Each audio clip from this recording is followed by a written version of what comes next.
Hey everyone, welcome to our channel. In today's video, we'll learn how to see first Instagram message without scrolling, easy guide.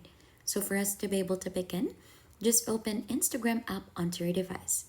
So for this one to work, make sure that you have the current version of your Instagram account. So make sure that you have the updated one. Then right after, head here onto the messages and then choose in the conversation when you want to see the first message.